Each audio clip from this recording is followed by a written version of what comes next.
आइए,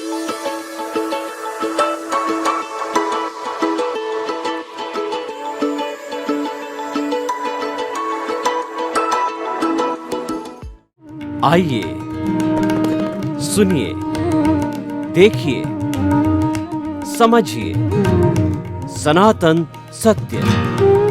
जैसी दृष्टि वैसी सृष्टि, दृष्टि विज्ञान। कुदरत, कुदरती रचना एवं कुदरत के कानून से शाश्वत सुख की प्राप्ति।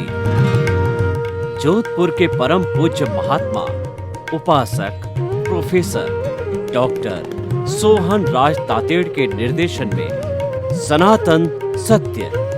जैसी दृष्टि वैसी सृष्टि, दृष्टि विज्ञान।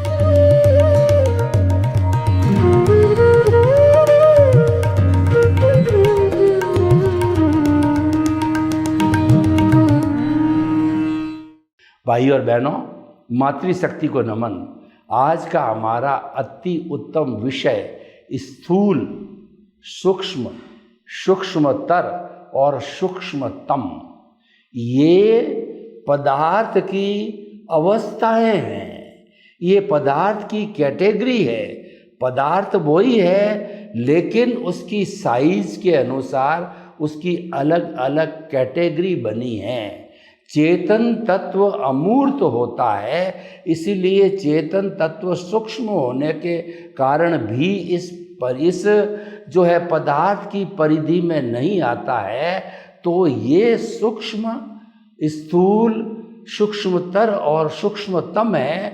ये पुद्गल पर लागू होते हैं, जड़ पर लागू होते हैं। पहले हम थोड़ी पुद्गल और जड़ की परिभाषा करते हैं कि जो गलन मिलन धर्मा होता है, यानी कि जो कि जिसका कि उत्पाद होता है वह होता है, उसको गलन मिलन धर्मा कहते हैं।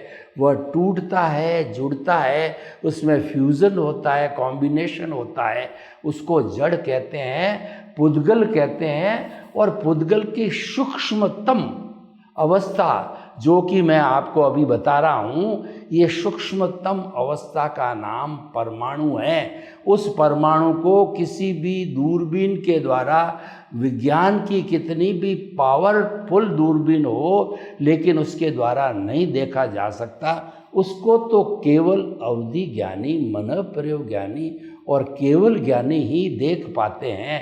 इसीलिए ये सूक्ष्मतम होता है, ये शाश्वत होता है, ये शुद्ध होता है। और जब एक परमाणु दूसरे परमाणु से मिलता है, द्विपरमाणु, चार परमाणु, चतुर्परमाणु और अष्ट परमाणु, अनंत परमाणु मिलकर के अणु करके, और वो सारा जड़ पदार्थ बनता है। पहाड़ है, सड़कें हैं, और जो है वो हमारे जो ये सारा जितने भी भवन हैं, जितनी भी चीज़ें हमारे उपयोग में आती है, वो सारी जड़ पदार्थ होती है, चेतन को छोड़ करके।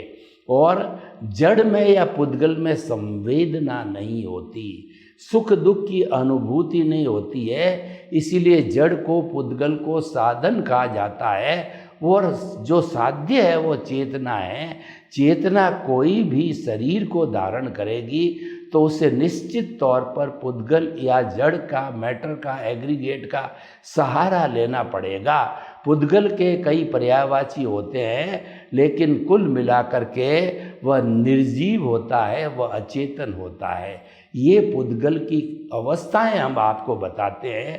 पहले स्थूल अवस्था। स्थूल अवस्था वह कहलाती है जो अष्ट स्पर्शी होती है और वो अनंत परमाणुओं से बनी हुई होती है, और हमारी आँखों से वो साफ दिखाई देती है। जैसे मेरा शरीर है, ये मकान है, ट्यूबलाइट है, कैमरा है, और जो है पलंग है, कुर्सी है, ये सारी चीज़ें जो है स्थूल चीज़ें कहलाती है, जो आँखों के द्वारा स्पष्ट दिखाई देती है।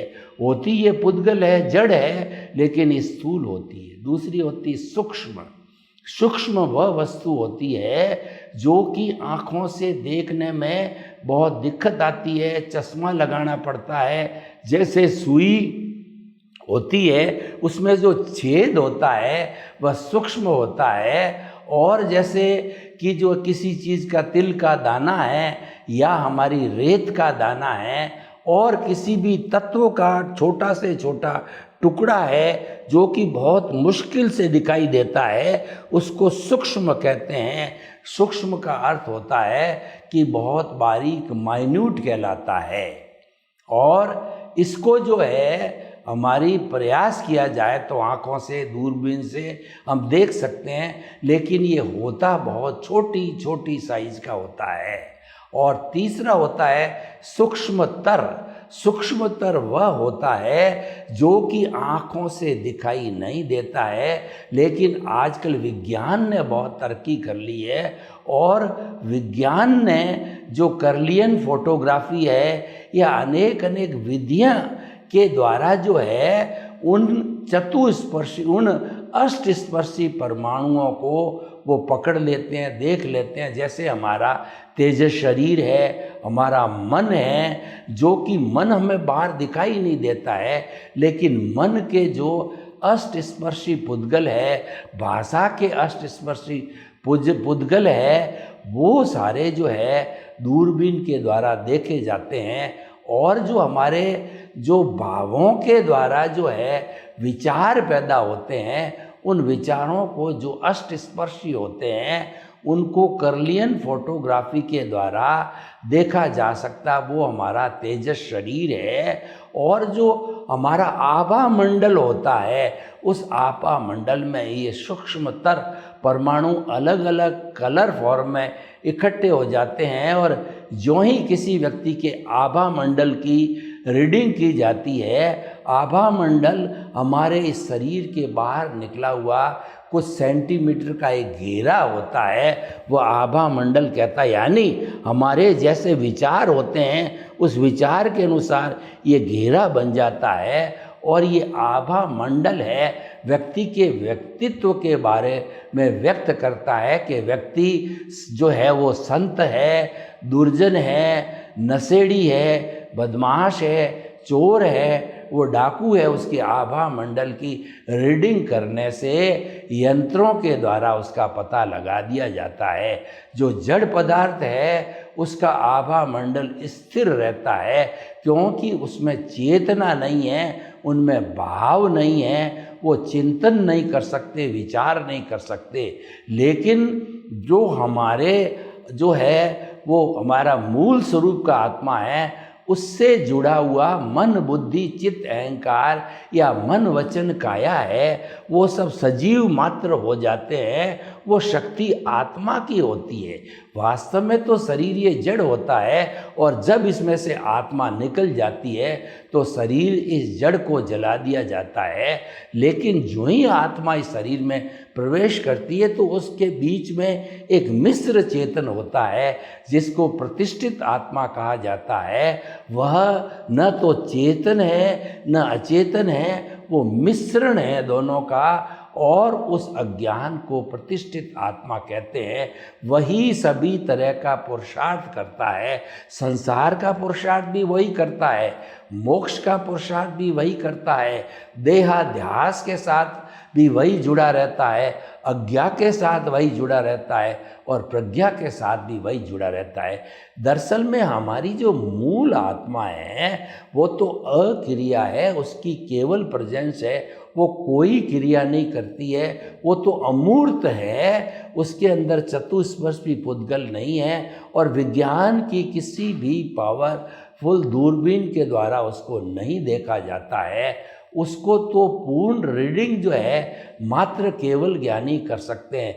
मनोप्रभ ज्ञानी और जो है हमारे अवधि ज्ञानी, वो भी पुद्गलों पर काम करते हैं, पुद्गलों को देख सकते हैं, लेकिन वो आत्म तत्व को नहीं देख सकते। आत्म तत्व को जानने वाला, देखने वाला मात्र केवल ज्ञानी होता है। तो भाई और बहनों, जो है हम बात कर रहे थे सूक्ष्मतर की, जो कि अष्टस्पर्शी पुद्गल होते हैं, लेकिन वो दूरबीन के द्वारा जो है देखे जा सकते हैं। एक होता है सूक्ष्मतम। सूक्ष्मतम चतुस्पर्शी होता है, जिसके 4 स्पर्श होते हैं, शीत, उष्ण, स्निग्ध और रुक्ष। अष्टस्पर्शी के 8 होते हैं, मृदु, कर्कश और जो है कठोर इत्यादि इत्यादि होते हैं। अष्टस्पर्शी होता है, वो दिखाई दे सकता है आँखों से, दूरबीन से। चतुस्पर्शी किसी दूरबीन से, या जो है अवधि ज्ञानी मनोप्रज्ञानी अष्टस्पर्शी को ही देख सकते हैं। चतुस्पर्शी को, कर्म शरीर को नहीं देख सकते। उसको तो मात्र जो है आत्मा ही अपने जो है ज्ञान से देख सकती है। कौन सी आत्मा? प्रतिष्ठित आत्मा, क्योंकि मूल आत्मा की केवल प्रेजेंस है, वो सच्चिदानंद है। चित्त का मतलब वो अविनाशी है, भूत भविष्य वर्तमान में वो सदा एक सी रहती है। और जो है उस चित्त का मतलब वो ज्ञान दर्शन वाली होती है। जब आत्मा का शुद्ध ज्ञान अप्लाई किया जाता है प्रज्ञा के साथ, उसको सम्यक ज्ञान, सम्यक दर्शन कहते हैं। और वही प्रतिष्ठित आत्मा जब देहाध्यास से जुड़ जाती है, अज्ञा से जुड़ जाती है, अज्ञान से जुड़ जाती है, तो वो मिथ्या ज्ञान, मिथ्या दर्शन करने लग जाती है। मिथ्या ज्ञान, मिथ्या दर्शन है, वो सारा अज्ञान है, वो हमारे शरीर से जुड़ा हुआ है। और सम्यक ज्ञान, सम्यक दर्शन विज्ञान है। ज्यों ज्यों इसका डेवलपमेंट होता है, जागृति के साथ में इसका डेवलपमेंट होता है, ज्यों ज्यों हमारी आत्मा के प्रति जागृति बढ़ती जाती है, जब हमको गुरु के द्वारा, ज्ञानी पुरुष के द्वारा ज्ञान दिया जाता है, तो उसके ज्ञान के साथ साथ के अंदर हमारी प्रज्ञा जागृत हो जाती है। और प्रज्ञा जो है वो 15% हमको, जो कहना चाहिए कि जो 2% हमको अनुभव मिलता है, तो प्रज्ञा उसमें विकास करती जाती है। 15% जो हमारे पास में जागृति है उसको प्रज्ञा बढ़ाती जाती है। वो हमारी जो है सम्यक ज्ञान, सम्यक दर्शन के द्वारा वो बढ़ते जाते हैं। और जब ये जागृति 100% का अर्थ ये हुआ, किसी एक पर्टिकुलर विषय के ऊपर 48 मिनट्स तक जो है स्थिर रहना, उसको जो है वो कहा जाता है 100% जागृति। और 48 मिनट्स के बाद में जब जागृति हो जाती है, तो उसको जो है जो क्षायिक सम्यक्त्व कहा जाता है। उसके बाद में हमारा सम्यक ज्ञान दर्शन गिरता नहीं है, वह 360 डिग्री का अनुभव हो जाता है। आत्मा का स्पर्श होते होते अनुभव 2% से बढ़ते बढ़ते 360 डिग्री का हो जाता है, क्योंकि हमारी जो जागृति है 48 मिनट्स तक जो है स्थिर हो जाती है।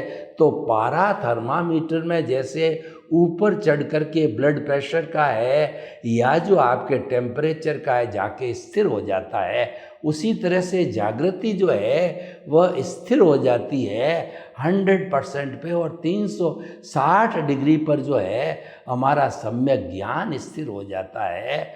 और प्रीतिथि 100% तो हमारी प्रारंभ से थी। जब तक प्रीतिथि 100% नहीं होती है, तब तक हम ये जो है कुदरती रचना देखने की साधना नहीं कर सकते। हमारे पास में ज्ञान नहीं है। प्रीतिथि 100% होने पर ही हम अंतरात्मा बनते हैं, हमारा पद परिवर्तन होता है। बहिरात्मा से अंतरात्मा, स्वार्थ की चेतना से हम जो है वो अंतरात्मा की चेतना पर, अपरार्थ की चेतना पर आ जाते हैं। और परमार्थ की चेतना यानी कि हमारा अनुभव 360 डिग्री का हो जाए या हमारी जागृति है 100% हो जावे, तो ये जो है मनुष्य जीवन के अंदर 1 भव में, 2 भव में, 4 भव में, और ऐसा बताया जाता है कि ज्ञान प्राप्ति के बाद, एनलाइटनमेंट होने के बाद के अंदर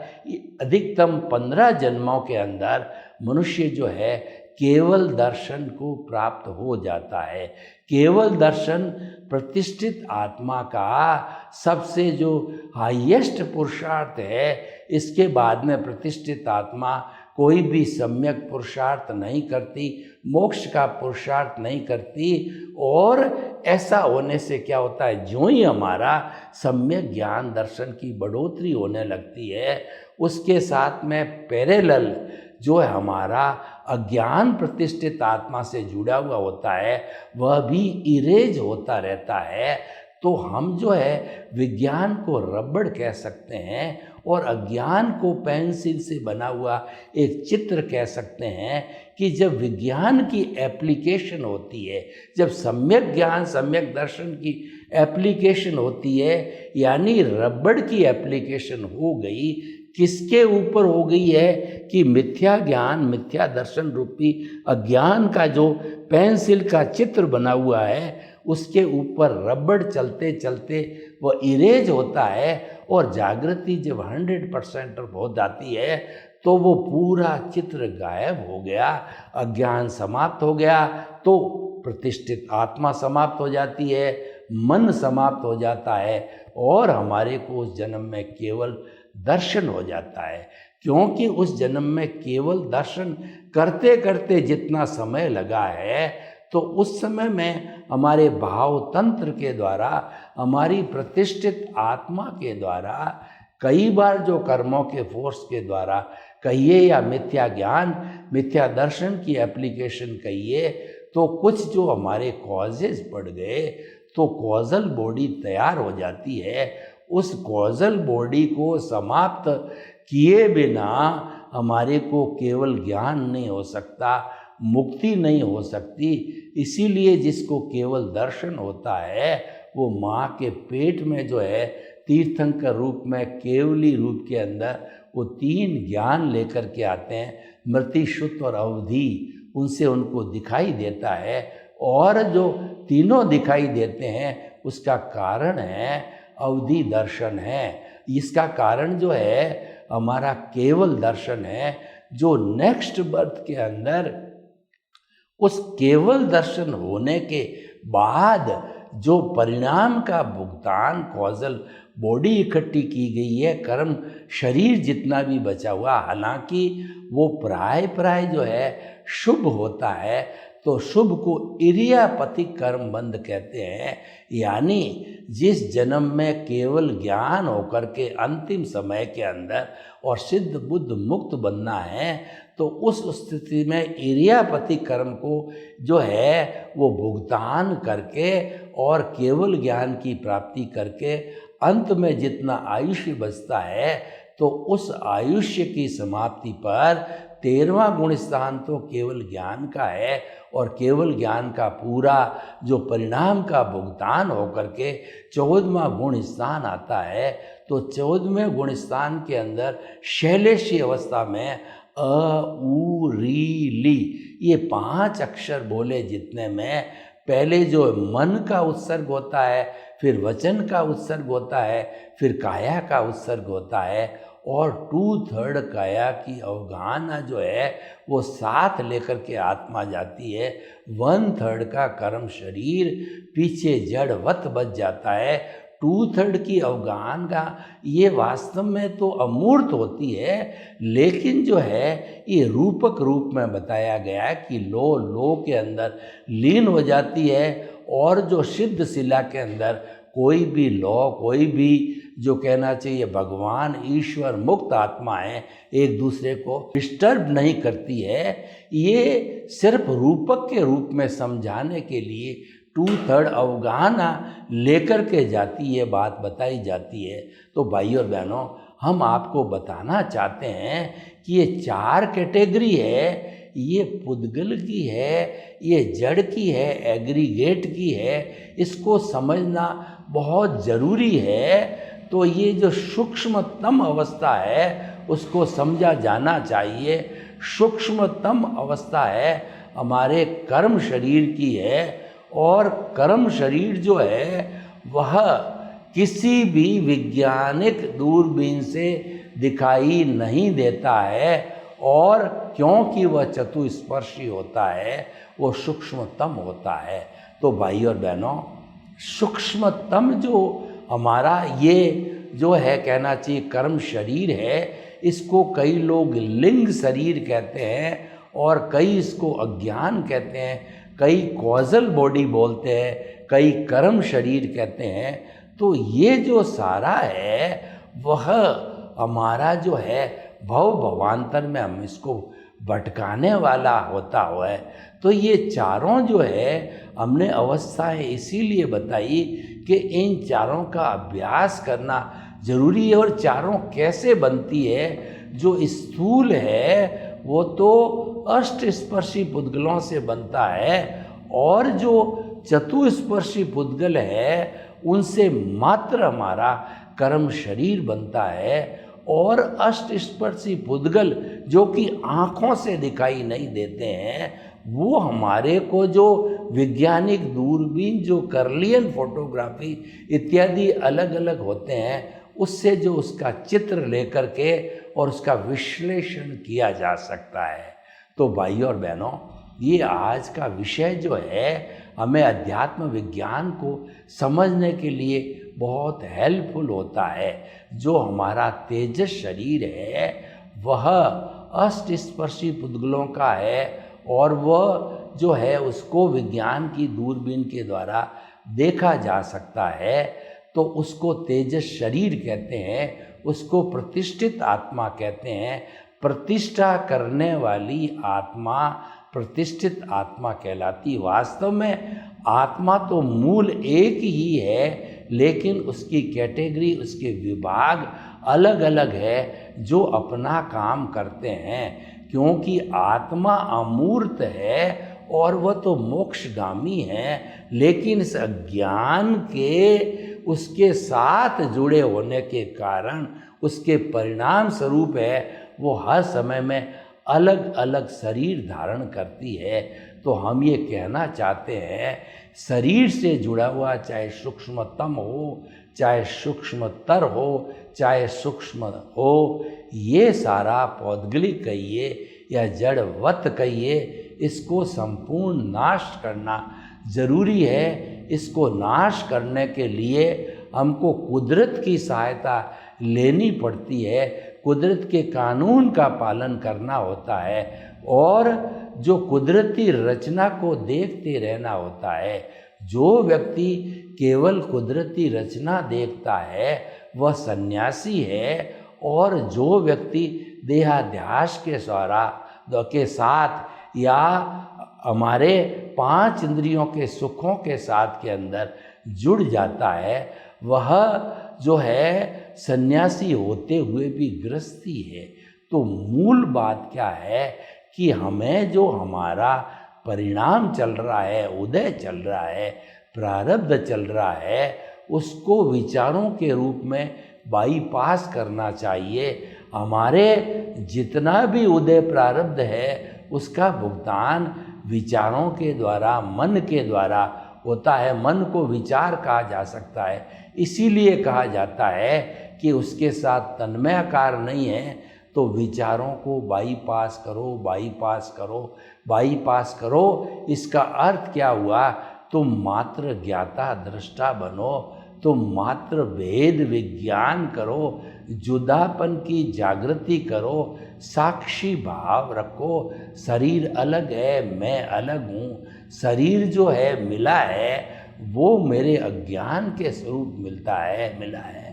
तो इस शरीर को अज्ञान का विभाग कहा जा सकता है, उसके कारण कहा जा सकता है। उसके कारण जो कर्म शरीर सूक्ष्मतम को समाप्त कर दिया जाए प्रतिष्ठित आत्मा के द्वारा, और प्रतिष्ठित आत्मा चार्ज तो करती है, साथ साथ में उसी प्रतिष्ठित आत्मा का मैकेनिकल मोड के अंदर डिस्चार्ज हर समय चलता रहता है।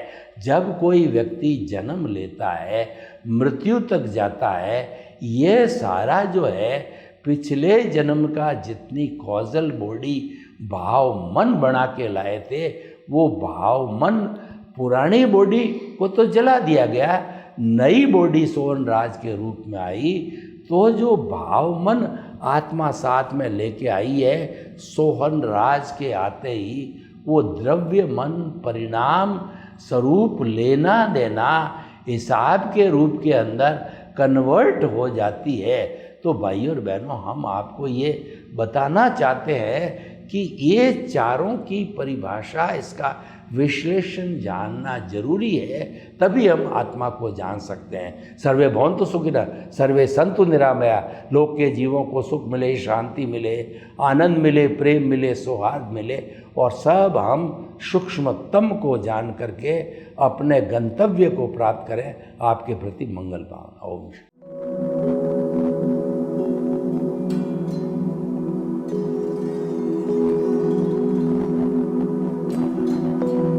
एक ऐसा अंतर्राष्ट्रीय ख्याति प्राप्त मानव जो गुरु प्रेरणा से पिछले 20 वर्षों से वानप्रस्थ जीवन जीते हुए 24 घंटे मानवता की सेवा में संलग्न है।